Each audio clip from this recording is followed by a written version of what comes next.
baolinfo.net moo leen di jox ay xibaar yu gaaw te wóor ay journaliste yu xarañ te mën seen liggéey. baolinfo.net mën ngeen a abonné sunu chaîne YouTube Baol Info ngir ngeen di man di jot bépp xibaar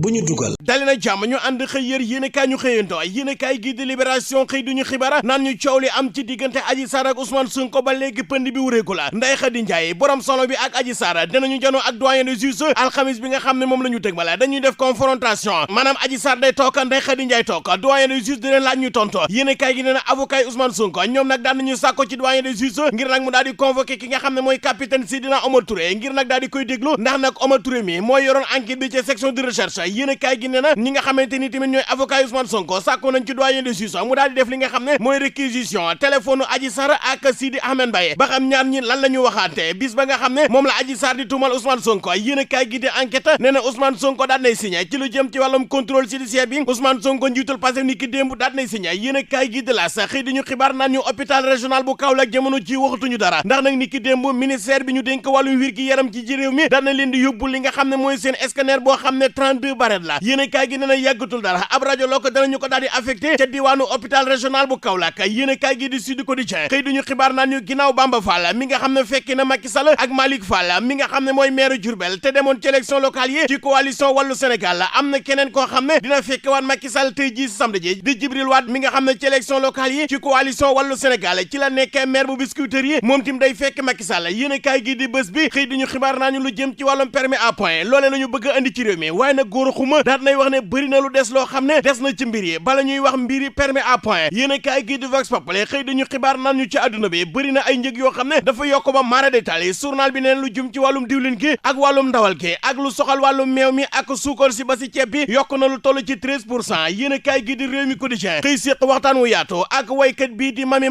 Mbaye mi nga xam ne ci groupe Alif la nekkoon groupe boobee nag duñu ko mujjee tas lan moo tax ñu daal di koy tas moom Mami Mbaye daan na ciy dellu si waat daan nay wax ne Parcelles fa la daal di yeroo wax na nag lan moo taxoon mu daal di gëj ci scène musicale bi andi na ci ay leeral nee na lu jëm ci wàllum famem la ak nag bëgg nag préparer retour bi nga xam ne dina ko amal ci wàllu wee laaj nañu ko na ko groupe bi nga xam ne si nga nekkoon di Alif te ñu tas ko ndax jàpp ngeen ne ña sa nekkoon ñëpp bis dina ñëw ñu daal di àndaat yéenekaay gi di bés bee xëy duñu xibaar naan ñu lu jëm ci wàllum suukaru koor am na ñoo xam ne oto la ñuy joxe suukaru koor ñii joxe ay bisu ora ñii joxe ay bàgg lii la ñuy joxe ne ay cadeau am na ñenn ñoo xam ne bu ñu ko joxewul lu ne nag moo leen ciy fekk yéenekaay gi di L'As xëy duñu xibaar naan ñu jokkoo ak Macky ndaw ñi nga xam ne ñoo dëkk ca diwaanu Kolda dañoo interpellé ministre bi nga xam ne moom lañ dénk wàllu mbay mi ci réew mi di professeur Moussa Baldé ci lu jëm nag ci wàllum renforcement équipement agricole ak lu jëm ci wàllum accès à terre ak lu soxal wàllum jiwu loole nag ministre bi ñu dénk wàllu mbay mi di professeur Moussa Baldé daan na leen ci andil ay leeral waaye nag daan na leen di fàttali na leen 2013 lu toll ci 1200 hectares rek la ñu doon bay fi nga xam ne mooy bassin bu Anambé lu toll ci ñeenti tracteur moo fi nekkoon 2013 jamono ji ak programme bi nga xam ne andi nañ ko fi di PRACAS tax na nag bassin bu Anambé ñoo ngi fii bay lu toll ci 5000 hectares ñoo ngi ko fi bay lu toll ci 40 tracteurs ma ngi fi loole lépp nag ñu daal di koy def ci santaane ki njiitu réew mi di président Macky Sall Soda Giri moom tim daan nay installé ay antenne ci juróomi région yi nekk ci sud bi ak ci sud est bi daan nay wax tamit na ndaw ñi ak jigéen ñi jamono ji am nañu ay subvention yoo xam ne danañu mën a amee ay tracteurs yoo xam ne danañu ko rembourser lu toll ci juróomi at moom professeur Moussa Baldé ministre bi ñu dénk wàllu mbay mi nee na nag fii nga xam ne mooy bassin bu Anambé bëri na ay jéego yoo xam ne daan nañ ko fii def yéenekaay gi di Stades xëy duñu xibaar naan ñu Premier League match bu rëy ñoo ngi koy xaarande diggante Manchester City ak ñi nga xam ne ñooy waa Liverpool Sadio Mané journal bi nee na classico bu yees moo am jamono ji ci Premier League.